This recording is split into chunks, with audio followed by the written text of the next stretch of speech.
All right, we're going to get started. All right, welcome everyone. I'm excited to welcome you all to the very first AIAS event of the 2022 school year.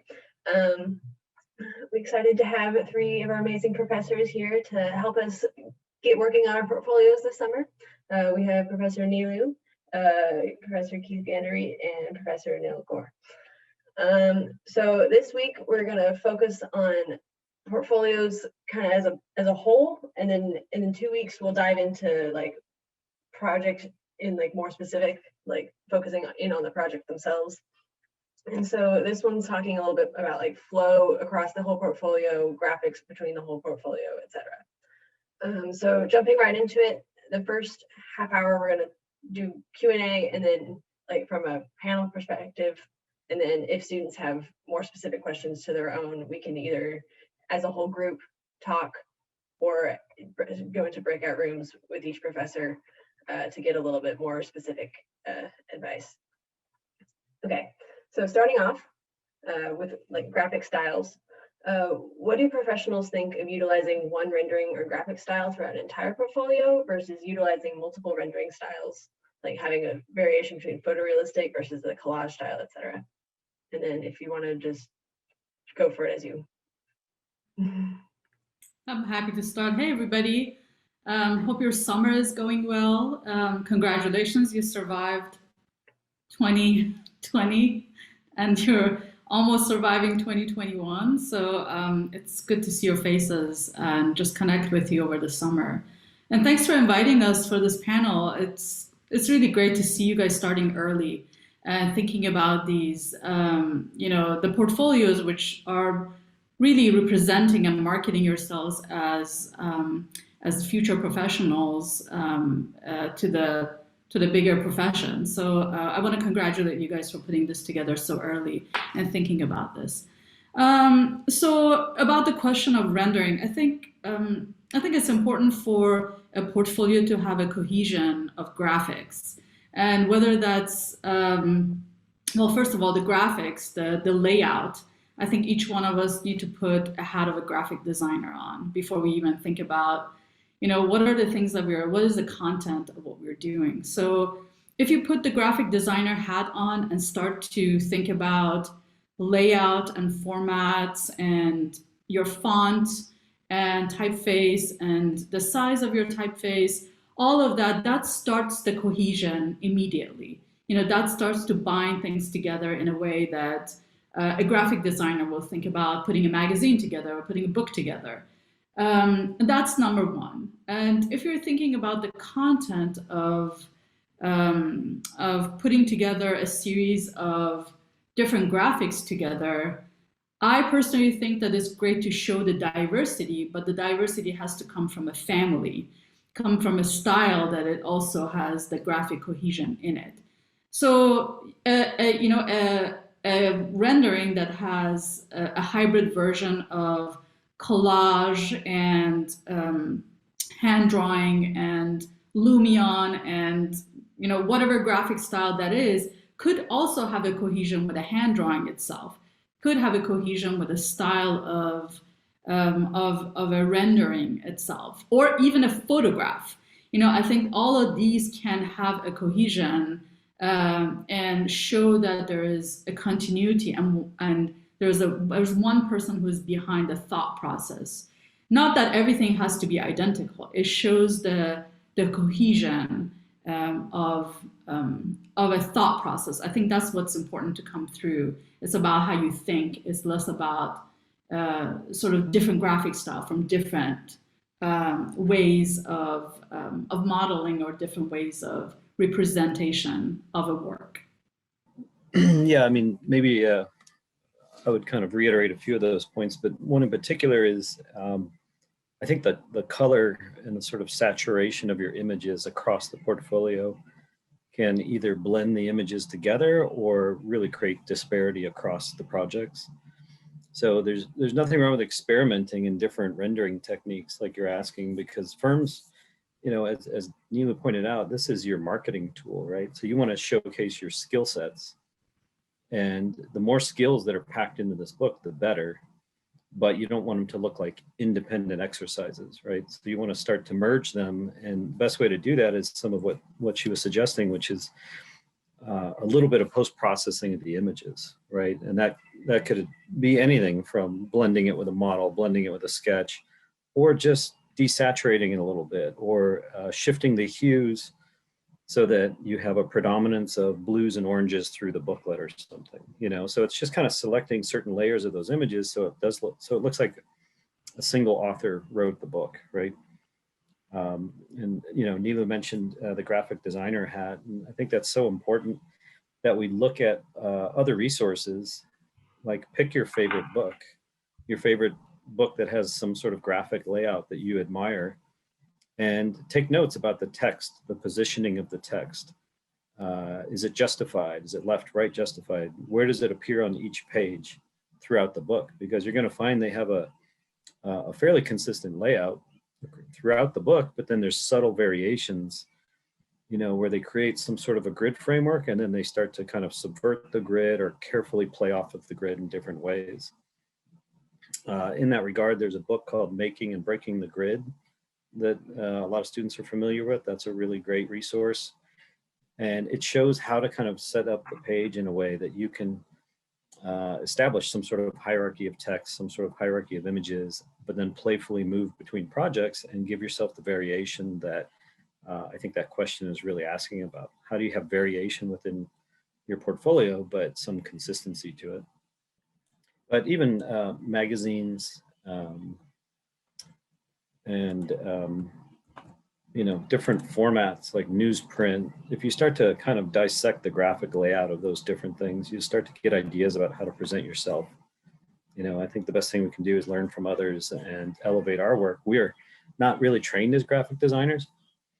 And I think I've seen some really great portfolios that have very little graphic design. They rely more, you know, one thing I did want to discuss today was the difference between a graphically driven portfolio versus kind of a project content driven portfolio. You know, I've seen beautifully crafted portfolios that have a very high level of graphic design to them.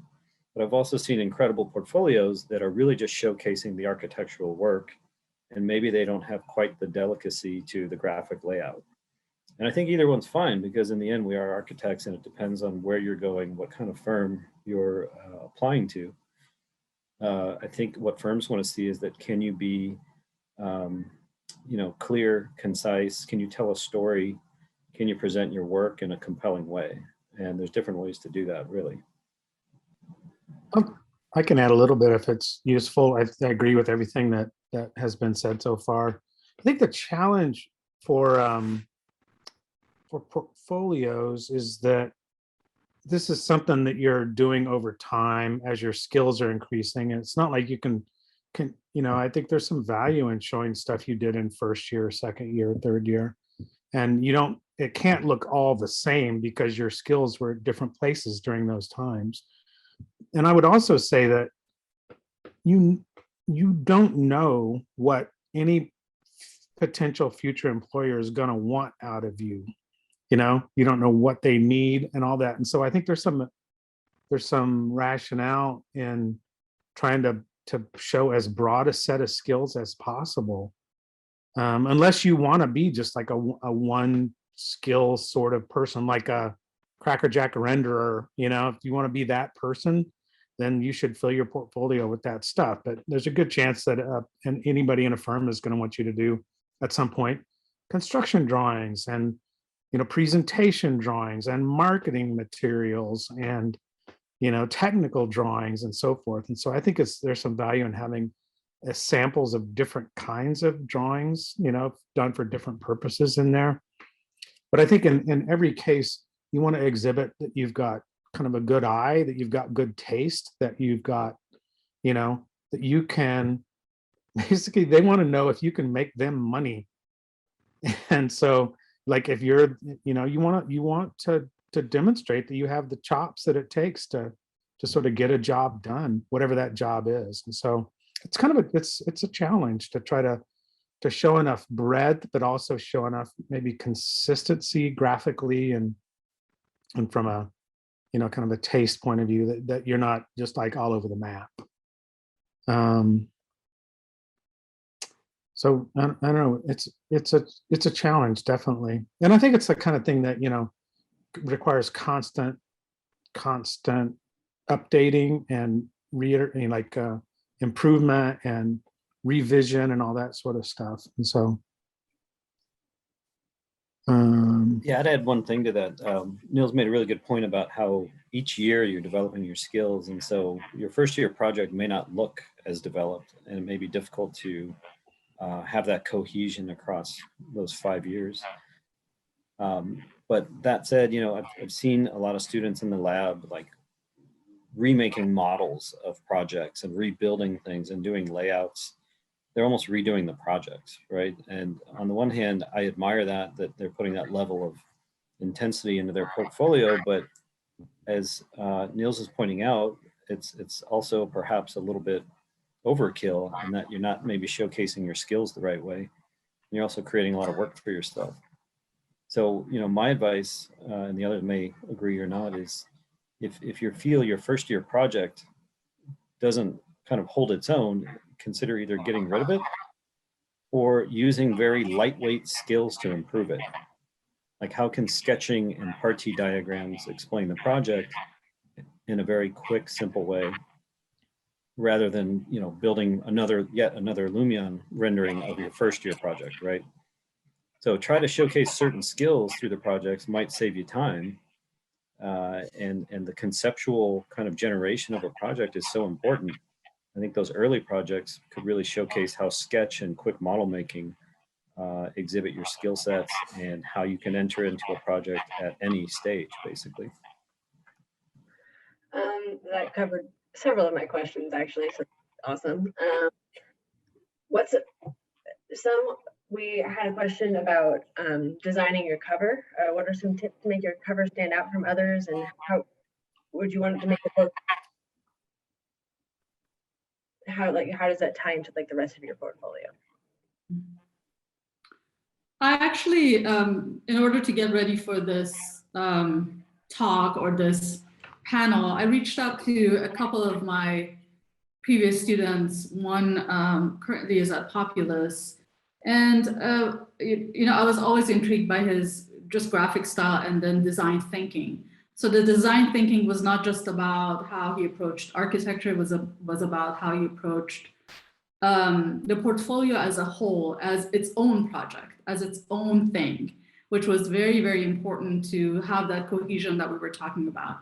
And if you guys don't mind, I would like to quickly share that with you guys, if that's okay. Yeah. So all right. So this is Ben Naudet. He's currently at Populous. And this is his cover page. This was a project that he did for my 609 studio. It was a Denver project that we went to Denver, and he actually poured himself into this one graphic that became this sort of pinnacle of the project, and how his project became a fabric of a bigger piece that he was working with. So their project that they were working on, which is, I don't know if you see my cursor, it was this sort of odd shaped stepping down terracing project with a little courtyard in the middle of it, became part of the fabric of the city that he was working in. So the reason I show this is because it doesn't follow a trend. I think that's the piece that it always bothers me when I look at students' portfolios, and I look at a lot of them.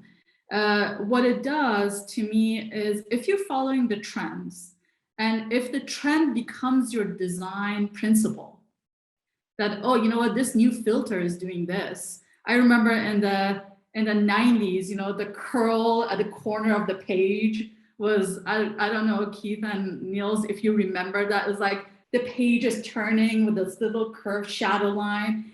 And everybody used that. And it was so, it was one of those things that if I saw that at the corner of a page of a student work, or if I was reviewing, you know, if I was reviewing a portfolio from a student to be hired, I would just throw it out aside because that became sort of this trend that it was just not going to work. I mean, if that's what you're stuck to, it just doesn't work for me. So, and that's not fair, but that's how I thought at that time. But I have to say that this is the time that you spend on your cover page. It's really the introduction. It's like that cover of that magazine. It could be very, very simple. It could be just the title and your name, as simple as that. Or it could be really elaborate to showcase, to kind of hint at, you know what, I'm getting your attention for you to flip through these pages and for you to look at what I'm doing. So you can have several different approaches, but what I see is the trends that become like these zigzags or these triangles that show all over the place. That was in 2015, the little triangles with color triangles everywhere. So those are the things that kind of ages and becomes a trend that I hope that you guys avoid. And it doesn't have to be a project of yours, as you saw in that cover page of Ben's, which I have actually a lot more to show in Ben's portfolio with you guys. What it shows is it's not about one thing. It's not about one project. It's not about one building. It's not about one image. It's about the feel and the story that the rest of the portfolio will tell you. So let me grab your attention. This is an image that I did, and then flip through and see what else is going on. I think it's really important to keep it either very, very simple or very much the style and of you. Your design thinking has to come through even on the front page. Think of it as as that cover of the magazine, or think of it as the cover of that book that you're interested in. There are a lot of examples out there, and it's easy to look at. Domos magazine does a great job, fantastic job of their covers. Simple, it's elegant, it's really a lot of typeface that it grabs your attention, and it's all about what else is coming in this content, the content of the magazine that becomes very important. Yeah, covers. I think Nilo covered it pretty well there, but the image she showed, which is really, really a wonderful image, it's got a couple qualities that I think are important, which speak well to architects, which is there's some sort of texture or pattern that's very rich and detailed, and it has a sensibility to the line weight and the depth in the image. And those things are really, they grab architects' attention, right? They show that you can really communicate depth and very, very good spatial qualities through an image. And that's the kind of key component to that image that I think would really grab a lot of eyes. And then there's a certain density to it that shows that there's an intensity to the individual behind it, right? And so that's, on the one hand, a very overwhelming image, I would imagine, for those of you that haven't started a portfolio. But I think it's definitely something to aspire to. I've also seen just, textures or, abstract ideas from projects make their way into the cover often. And I think, generally, I feel like the more successful ones do those types of things. They're not just a money shot of a building that you worked on, but rather some interpretation or some almost artwork about how you work on these projects. So if you felt like you had a screen pattern system that worked really well on a project, you might take that pattern and start to process it and put it onto your cover. But again, considering things like line weight, shade, tone, that communicate a certain depth, because that's what architects look for in quality drawings and who they're looking to hire. I'll add one little thing to what Keith just said. Earlier I said something about I used the term taste, like good taste. That's a really hard thing to put anyone's finger on, and we all have different kinds of taste and prefer different things. But I will say this, and I've shared this with my students before. In the age of digital rendering, Lumion, Inkscape, whatever, anybody can buy that software and accept the default values and crank out a rendering, right? your goal with a portfolio is to differentiate yourself from everybody else in the marketplace. And so I think just by accepting the default values, the generic, digital rendering thing is probably not your best bet. You need to make it distinctive. You need to make it like something that accrues to your own sort of set of aesthetic values and kind of personal taste and all that sort of stuff. And that's, I think, the real trick. And that's going to take experimentation. It's going to take trial and error.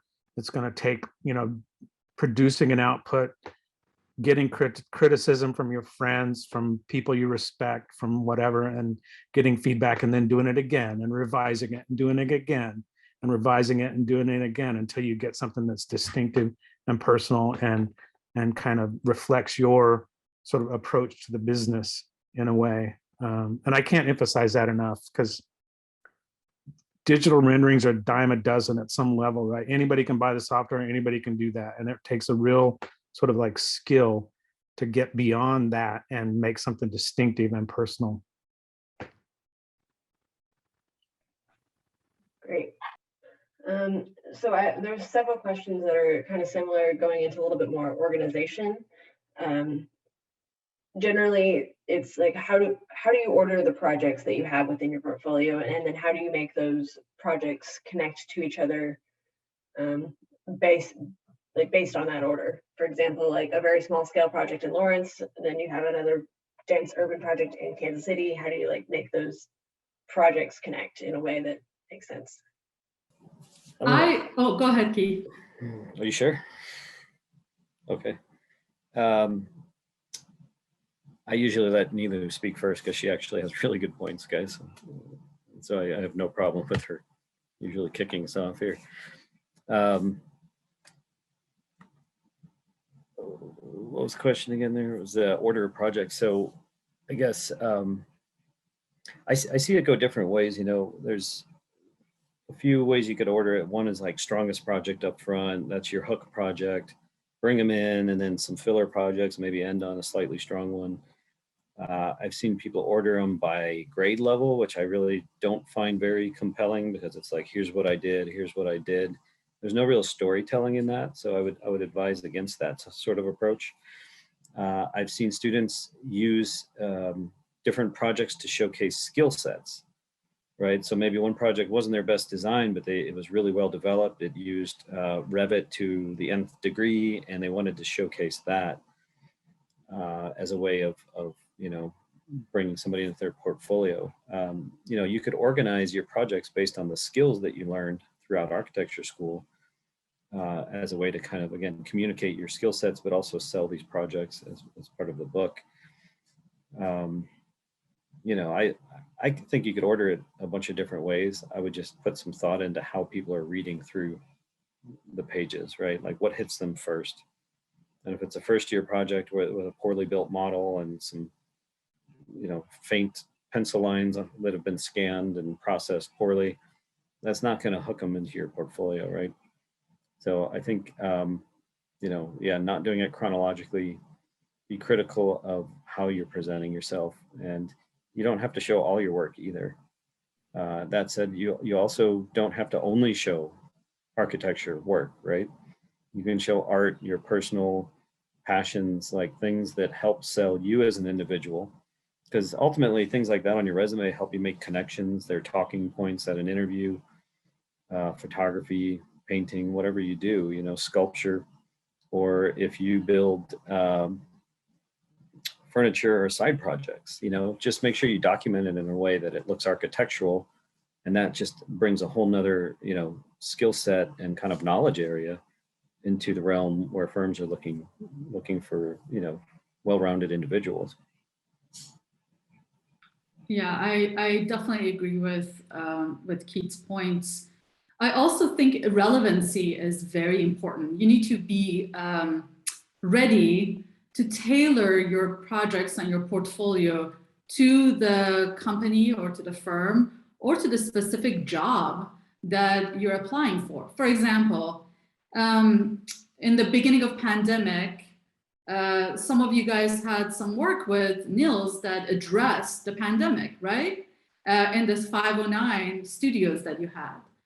So I had one student who did the portfolio over the summer with me, and that was his independent work. And you guys know Nicola Brainoff, right? So Nicola's work, and I quickly show you what I'm talking about as far as the relevancy. Let me quickly share this. Let me see if I can find it. Here we go. So Nicola, we decided for his portfolio when he was looking for a job last summer, this is in May, we started working on his portfolio. We will put the pandemic response as his first project for the portfolio. So that was very important for us to be able to say, you know what, we can change this later, but right now people want to know, how would you respond to the pandemic?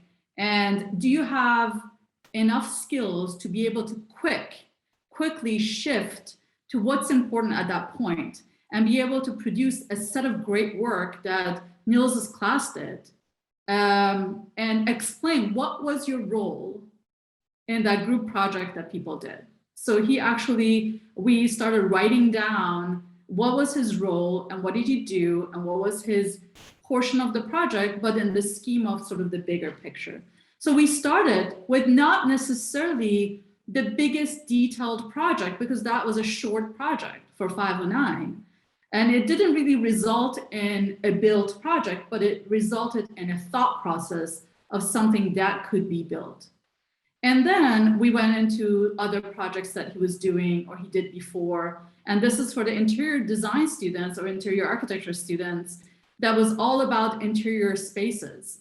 And we quickly shifted to this because at that time, there was a lot of conversations about what do people understand about social distancing and what does that mean in an interior space? So it's great to actually showcase the knowledge of interior spaces. So this became a big part of his project, showcasing his understanding of interior spaces and being able to actually respond to those.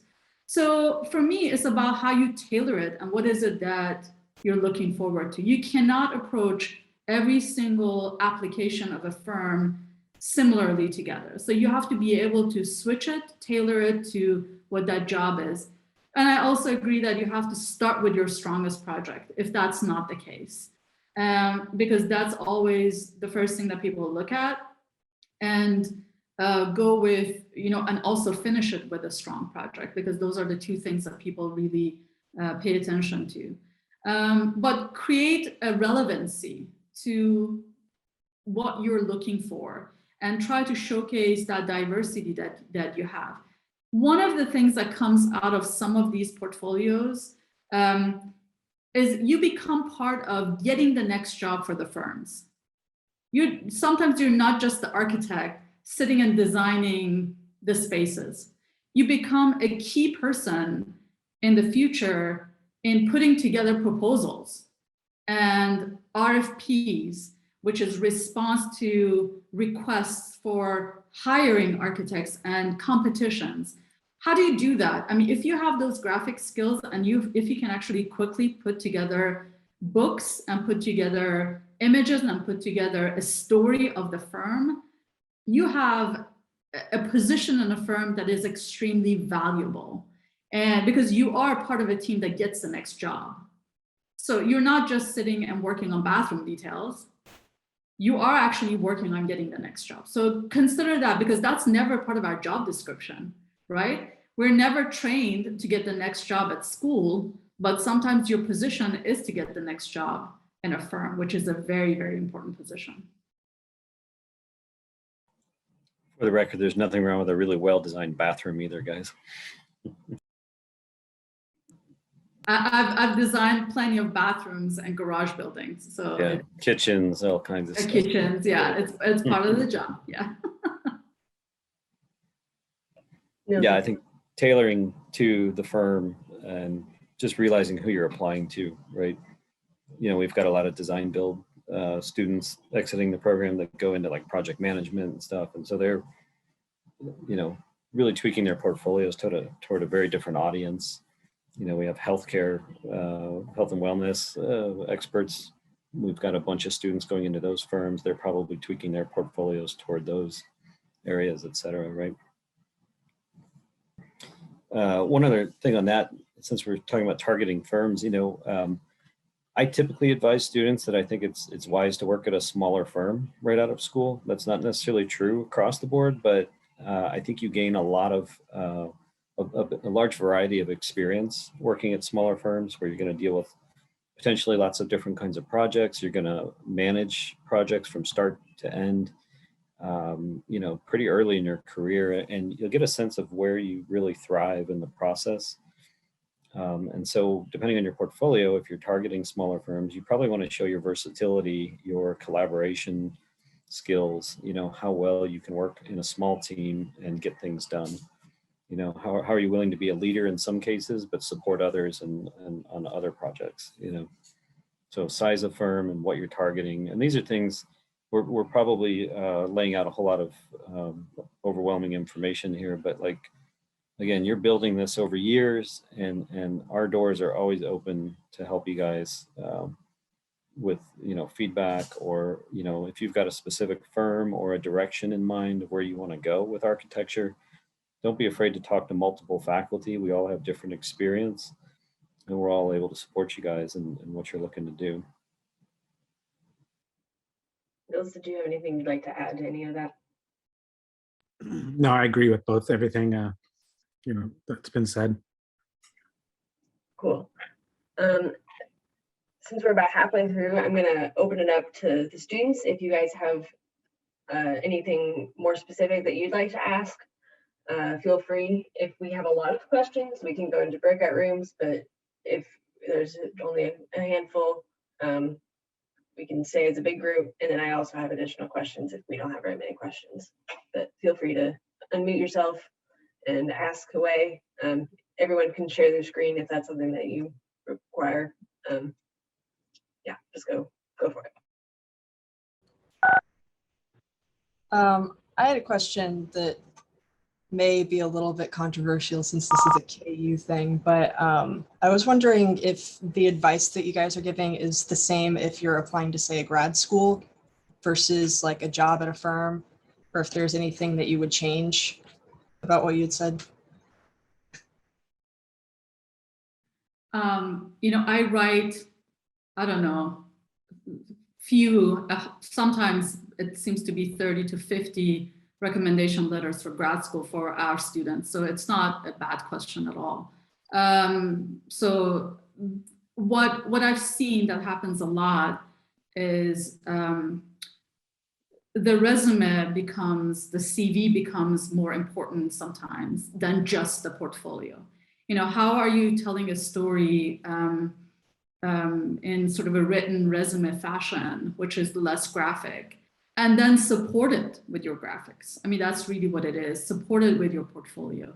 So I would say, no, it's all sort of the same. You're telling the story with your portfolio, and how you actually bring together your curriculum vitae and then bring together your resume. Those are all things that come together as a package. So people look at a package, they just don't look at things individually.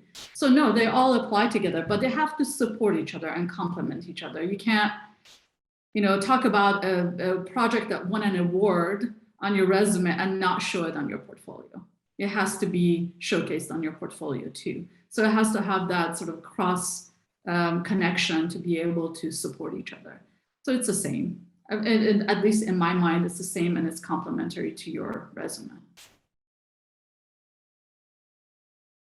I think for me, the distinction between a professional and graduate school portfolio, it depends on probably what firm you're applying to, because some firms I think go into great depth of research. I think other firms focus more on the practice of architecture without necessarily, they may not have research divisions like some firms. And so in grad school, you're probably going to have more of an emphasis on research. So your ability to write is important, but your ability to show how you quantify decisions is really important. How do you research materials? How do you evaluate design decisions by using tools like simulations. You know, if you're looking at grad school, I think it depends on the program. You know, obviously like a history theory graduate program is going to be very different than like an applied sciences or some sort of you know, research program that's like developing systems or something, right? Or like a sustainability emphasis in architecture. And so depending on where you're looking for grad school, I think it could actually customize your portfolio. Just as we're talking about targeting firms, I think targeting grad schools also requires a little bit of homework of what's your emphasis, what's your topic, you know, again, whether it's health and wellness. Well, what does research and health and wellness mean, right? Like, what is evidence-based design? What is, you know, human-centered design in health and healthcare facilities, right? So it just depends on kind of what you're looking to do. I would say in general, at least your first graduate degree would be like, it's more emphasis on process and how do you generate ideas, because in research, it's more about the fundamental process, I think. Whereas some firms hiring you out in practice, they're more concerned with your skill sets and can you plug in immediately in a particular way, right? They may not want you searching for fundamental questions and answers on their client's dime. They want you to finish those renderings and drawings on time, you know? So it probably depends on where you're looking and what kind of grad school you're really going after, but that would be my 2 cents on that. Cool, thank you. Yeah. Madison Schaefer in the comments asked, what are the most common mistakes that you see from student portfolios? Where do we begin? Holy cow. No, I think Nils added something there about all caps, right? You know, like I think font is something architecture students really struggle with.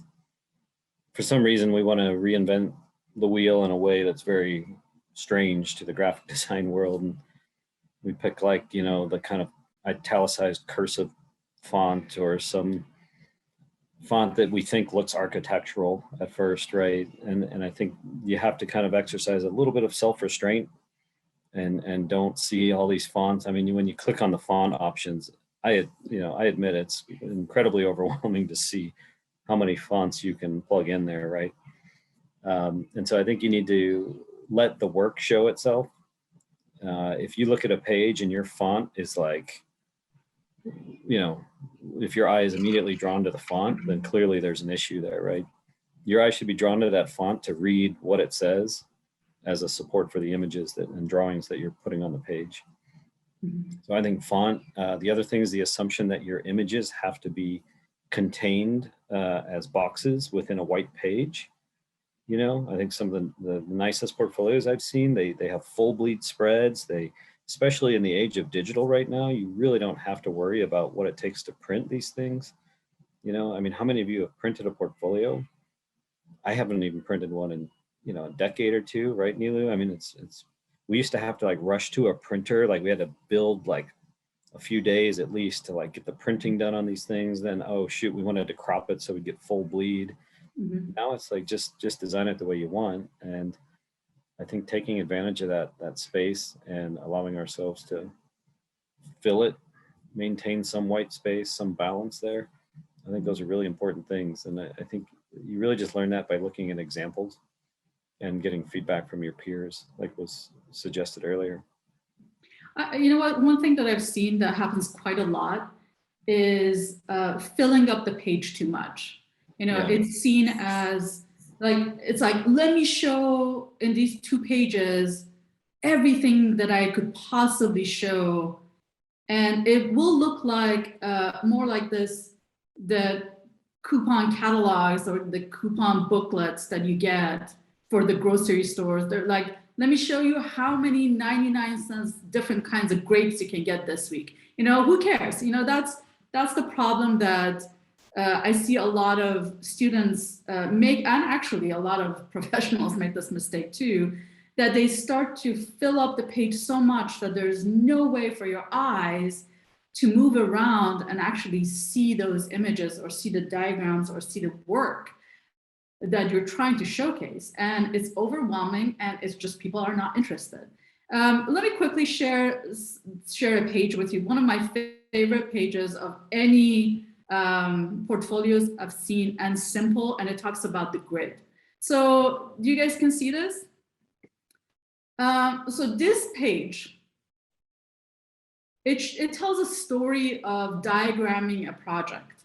And what it does, first of all, it doesn't contain the images. So it allows your eyes to actually easily go through and flow through these two pages. Secondly, it also has the grid that we talked about, the making the grid and breaking the grid. And I go to the next page that talks about, you know, this is somebody actually thought about grid and organization skills. Remember the ordering system that you learned in your 108 and 109? This is the same ordering system. Design thinking is design thinking. So this is the ordering system for how you see font, how you see hierarchy of images, and how you see hierarchy of bold versus regular typeface. It's as important as that, and it's not overwhelming, and it's very simple. And when you go to the next page, let me see if I can quickly do that.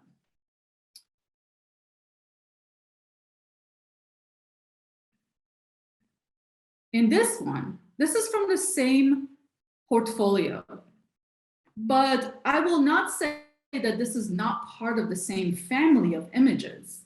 When you look at the font, when you look at the hierarchy in a page, it clearly breaks that, you know, 1/3, 1/3, 1/3 image, or the organization of the page, but now it's trying to tell another story that now look at me, I'm getting into the design of the building, and each one of these components are telling something about the story of the building.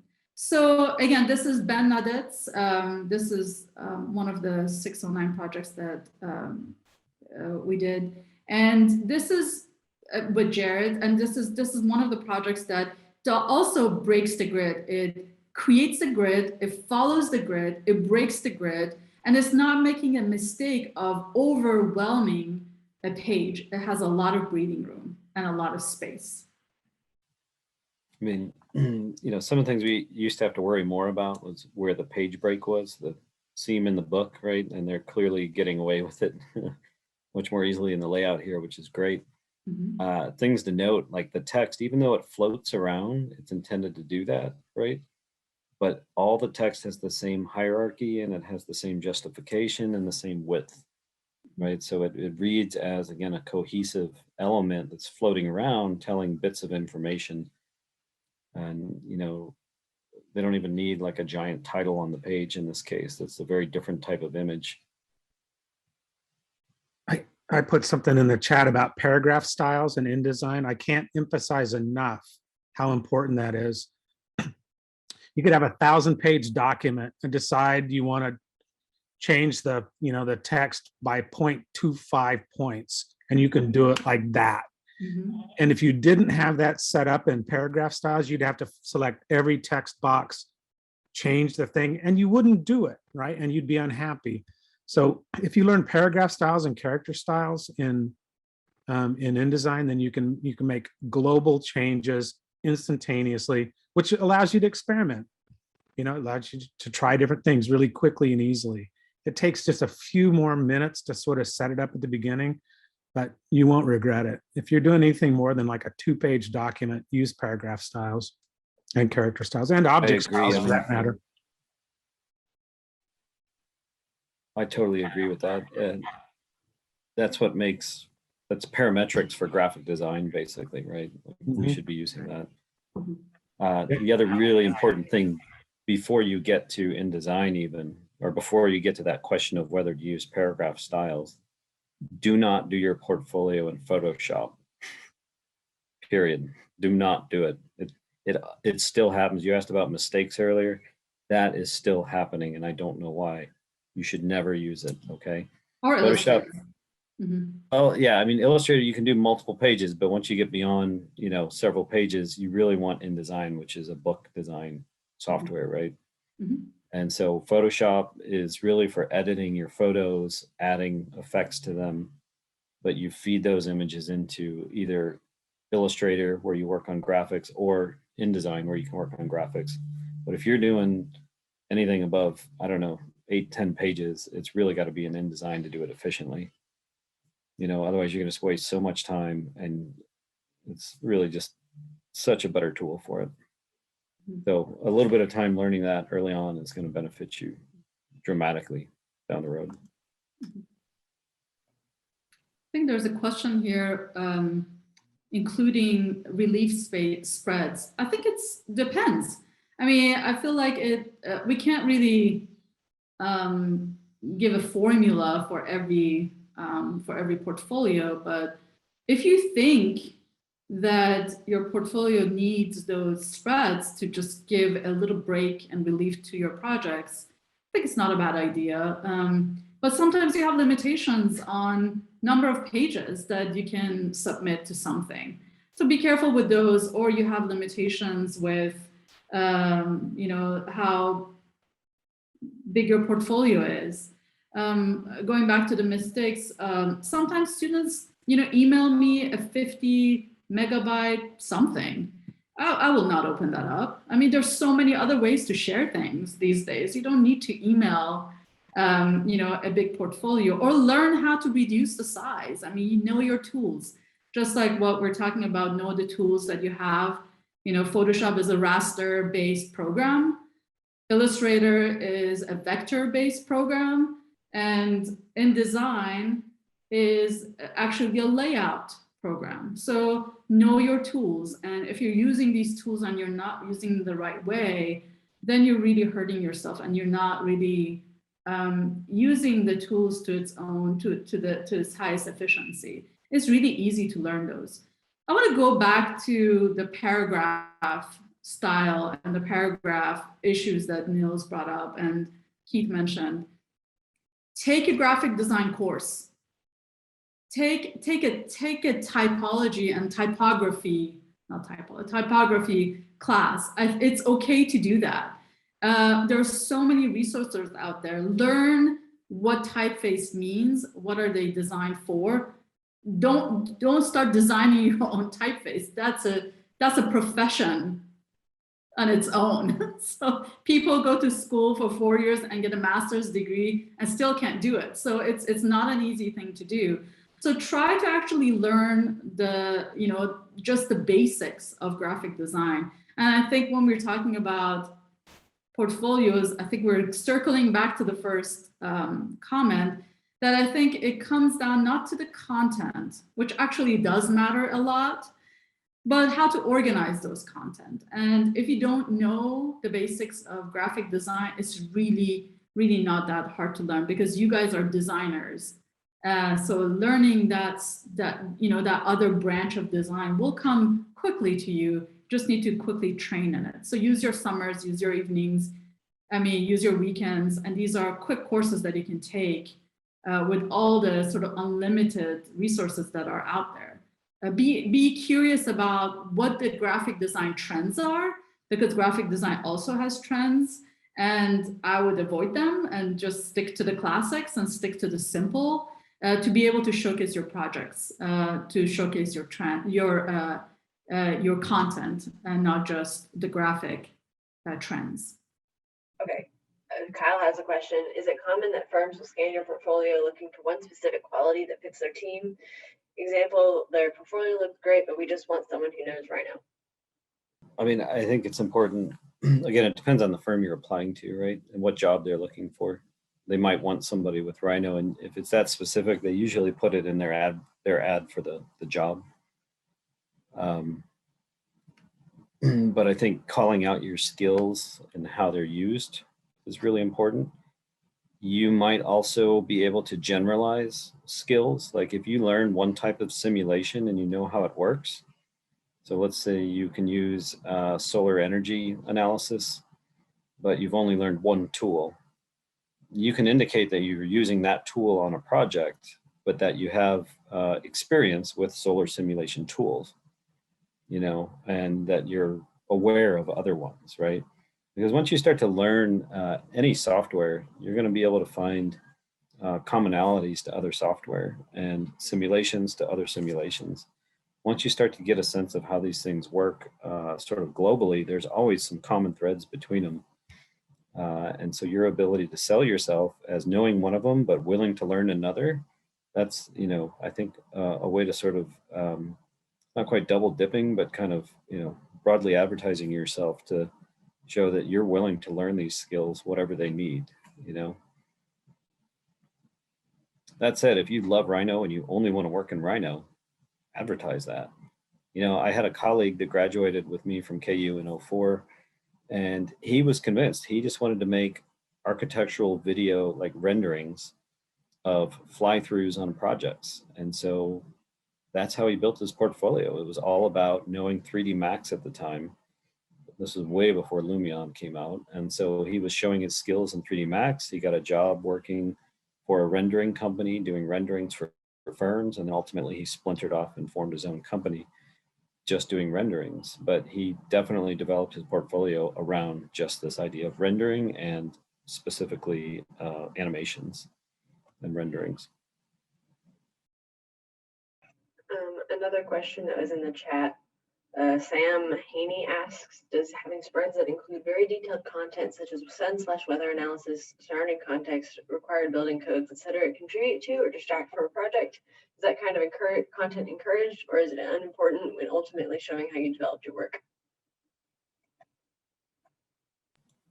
I'll keep talking if that's all right. I mean, think about it like so firms want you to be able to plug in, they want you to be able to draw, they want you to be able to render. But what's one of the most important issues of our generation right now, of our multiple generations existing right now, besides the pandemic? It's sustainability, right? It's like how are architects going to help buildings perform better so that we're not using half the energy in the world? You know, so showing that you can prove a building is either meeting certification standards, and if you're able to point that out and show with a simulation that your project as a student could qualify for LEED Platinum or some sort of LEED certification, that's huge. You know, that's something a firm is going to just immediately sit up and say, we want this one working on our projects, because right now this is the trend. You know, I hate to call it a trend, but everybody is jumping into this and saying this is where we're headed. We've got major targets laid out for us as a profession to meet, you know, zero emissions buildings. And we've got multiple certification systems to get there, right? So we measure buildings in a lot of different ways, not just from an aesthetic performance, right? We look at how buildings use energy. We look at how sunlight strikes the surface. We look at how daylight affects the use of the interior surface. We look at airflow through buildings. We look at airflow around buildings. We look at access to green space. You know, these are all standards in the profession that, quite frankly, I'm shocked we don't see more of here among, you know, our studios, because it's only becoming more and more important. So if you can show that you can use these tools and you can back up your design decisions with these tools, a firm is going to love that, because, you know, a lot of these principals at the firms and the older associates, they didn't have the opportunity to learn all of these simulations that are coming online right now. You know, even 10 years ago, doing a lot of these simulations was virtually unheard of. 10, 20 years ago, it was almost impossible to process the simulations. But now with cloud-based computing and more efficient computers and super friendly user interfaces on these simulations, you guys have access to incredible tools. So if you can showcase those tools, I think you'll be a cut above your peers for sure. That said, it needs to be presented graphically, intelligently, clearly. What are the results of these tools? You have to show you actually understand what you're putting on the page, right? Don't just put it on there because it's got the rainbow of colors of a simulation. Make sure you know what it's saying and that it makes sense.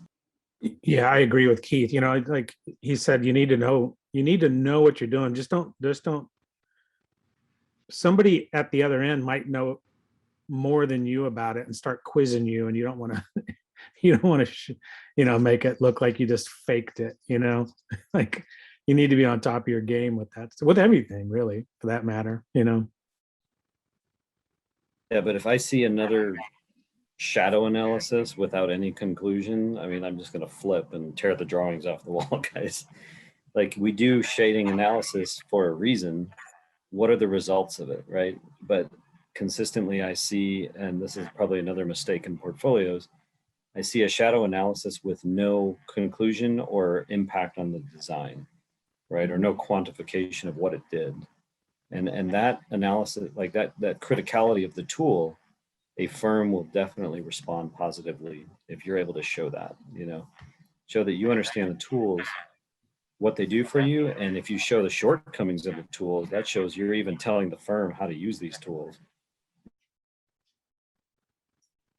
Shannon tells a story. Some of you who have had her may have heard her tell this story before. She was in a job interview one time where they actually asked her to solve a problem during the job interview, like a sketch problem. A project they were working on at that moment had to do with like the detailing of a new building wall to an existing building wall, having to do with the flashing or something. They put her on the spot, said, here's some paper. We'll be back in 15 minutes. Kind of show us your stuff. It's like, yeah, Amy got an AutoCAD test when she applied to a firm. They made her sit in a room on a computer, and like all the CAD standards were different than she was used to. So it was like super unfair, but like sink or swim, like. yeah. I also did. I got a live AutoCAD and Photoshop. Yeah, prove you can do this, job, right? Like sit down and recreate this and take it to Photoshop and see what you can do. I'm like, whoa. I mean, I was 18, but it worked out. But it's interesting. I have not seen people do that at all, put people on the spot for a long, long time. So I don't think you guys should worry about that. But if somebody is asking you to explain something, for example, going back to what Keith is saying, why are you doing the shadow study and how is that changing your approach to the project? Who cares if you do a shadow study? How is that affecting how you work with the zoning of the building? You have to explain that. And our tool is to diagrammatically and visually communicate with people. So if you cannot do that, then that's a problem. If you just do it for the sake of, another check mark because your professor said that you have to do an egress diagram or a shadow diagram or a sun study. I mean, if it doesn't have an effect on your project, or if it doesn't have the critical path to be effective or have a meaning, you should not put it there at all. Also, one thing that I see that a lot of you miss putting on your projects are your skills to detail a building. The skills to actually show that you understand materiality and tectonics and how materials go together and what does it mean for a wall section to work. And there is not much of that happening in your portfolios. Even if you do a simple joinery in your 509, go back and resketch it and make sure it's showcased in your portfolio, because that attention to detail and things coming together and becoming architecture, that is an important piece of what we do in the profession. So again, if you work on a 509 project, or if you work on a project that is a furniture making, and you design a detail, or you design a joinery, or if you work on something that actually has a structural value, it has connection value, it has architectural value, it has function, you need to talk about that. You need to actually mention that, sketch it again, and make sure it's communicated within sort of your visual communication skills that you have. I see a lot of students miss that opportunity, especially in your 509 projects and 508 and 609, because those are the ones that actually talk about details and tectonics and materials and all of that. Yeah, for those of you that have not had 509 yet, I think take that advice to heart. It's really frustrating for me teaching 509 that I see portfolios where it's just the final project presented over and over. And we've been told by firms from Kansas City that when they see the same project in different portfolios and they see the same images in different portfolios, they just dismiss the project entirely. And the amount of work we put into those projects, I think it's awful, just a huge, huge loss of effort that we're not telling the story better. And as Nilu's saying, just go back and re-sketch details and show that you can tell the story of the project in your own way, your own graphic way, highlighting your contributions to it, right? Another thing that drives me crazy on portfolios is the lack of credits on it. You've got to share credits with your teammates, your classmates that helped you build the project. You can't just grab renderings that somebody else did and put it in your portfolio, right? You have to say who did that rendering unless you re-rendered it in your own way, right?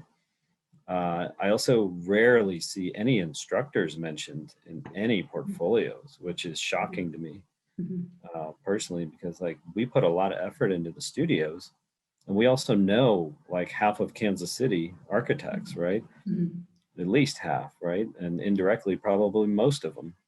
So like you put the names in there and suddenly you have connections as well. So if nothing else, do it for that. But properly citing your projects and who worked on it, crediting everybody that worked on it, including the sponsors, the donors, that shows a firm you know how to professionally conduct yourself within a team and share credit and successfully complete a project. That is super important, guys. Otherwise, these design build projects are just not worth the effort, to be honest.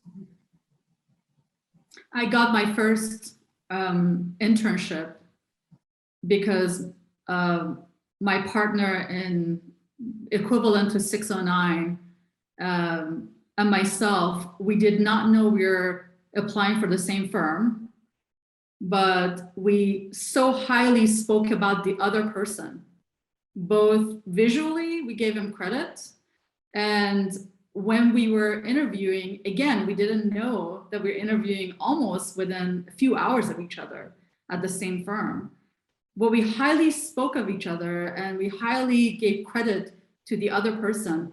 They hired us both because they saw a built-in relationship right there that understood that collaboration is sort of one of the fundamentals of our project. And if you start giving your teammates the credit that they deserve, it's not making you less of contribution to the project. It actually elevates you to understand that, you can actually have this kind of a leadership that you acknowledge other people's work and give them credit. So don't see it as a negative, actually see it as a great positive, because there's no project in the world of architecture that happens individually and individually only. You're always working with an engineer, you're always working with a contractor, you're always working with an interior designer, you're always working with a client, you're always working with someone. So you have to understand that it's not sort of this sort of egoistic way of the project is mine and mine only. We've had in the past that students actually won an award for a 519 project that they only gave credit to themselves, and that award was taken away from them. Keith, you remember that, right? I heard about that one, yeah. Yeah. Yeah, I think that's really true. And Sam asked, how does one properly credit teammates? Well, in the title of your project, I would just state who worked on it, potentially add what the roles were if needed. Otherwise, just include it as a team. The sponsors, the client, all these people that are part of a normal project in architecture, right? Because when we go for architectural awards, we have to say who was the client, what was the site, what was the program, who were the collaborators, as Neil was pointing out. And that's super important to show you know how to handle that information. Sam also asked, how do you include independent study type projects? I think it's just like a studio project. You just have to tell the story. It's another, it may, if it's a text heavy research project, I think for a portfolio, you probably want to anchor it with images, and then you could include some of the text if you wanted to, as like, this was the deliverable for that particular project, or you need to interpret it graphically and kind of build it into your portfolio. Hey, Sam, I think you're asking a great question. And public relations, is that Olivia you? So the way you wanna credit people, I agree that you list the names. You also can say what was your contribution to the project. I mean, sometimes you have to grab a rendering that somebody else did because that's the best representation of the project, and there's nothing wrong with that. I mean, that's what we do in the profession all the time. I don't sit down and do a rendering of a project that I'm working on. Somebody else is doing that, but I submit it for the next proposal. I mean, but you have to give credit to say so-and-so did this rendering and this was part of the collaboration or teamwork that we did. Also, they have to do the same thing for you. I mean, that's really the key, to have the roles clear and specified. And there are some overlapping roles. It's not very clear. There's no sort of, the lines are blurred. That's what I'm trying to say. But that's okay to say, these are the several things that I contributed to the project. But this rendering wasn't mine, but it shows the project the best. And this person or this group of students did this rendering. I mean, it's okay it's really a great way to say that I know how to collaborate. I know how to work with other people. Yeah, even if you just list the skills you learn in those projects, right? Like I learned how to weld, cut metal, do, all these different things. Like those are so important for architects to understand. And just listing, these are the things I learned on the project. Again, it highlights how you've taken something from that project to where you can benefit that firm from that experience. All right, we are like 10 minutes over the time I asked you all to stay for.